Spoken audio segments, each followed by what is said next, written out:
ස්වාමීන් වහන්සේට වෙනම මේ නීතියක් කරනවා මේක පරිගැනීමක්.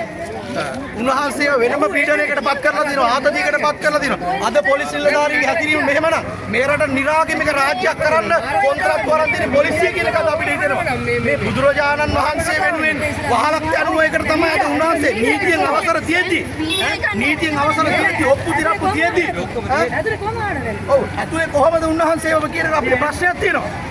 මේක පරිගැනීමට කරන දෙයක්. අධිකරණයේ කෙරෙහි විශ්වාසයක් තියෙනවා. අධිකරණයට අපි ගෞරව කරනවා. අධිකරණයට අපි මේ වෙලාවේ කරුණම ඉස්සනම ආචාර කරනවා. අධිකරණය කරා අපිට සැකයක් නැහැ. නමුත් අද මේ නිලධාරී හැසිරීම අන්තමේ ඉත දූෂිත නිලධාරී නිවිදි රැතුරුනේ.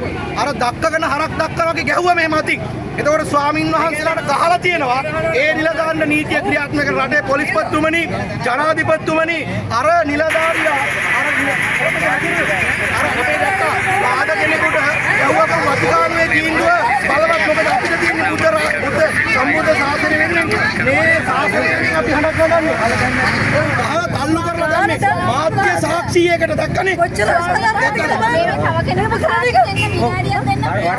අපේ ඉදිරි පිට එහෙම කරනවා ඇතුලේ කොහොම කලි ගන්නවද අපිට විශ්වාසයක් නෑද බන්ධනාගාරගත වෙනකොට අවසාන මැරිලා එළියට આવුත් මොකද කරන්නේ කවුද වග කියන්නේ ඔව් පොලිස් නිලධාරිය ඇතුලේ ඉන්නේ මිනිස්සෙක් ඒක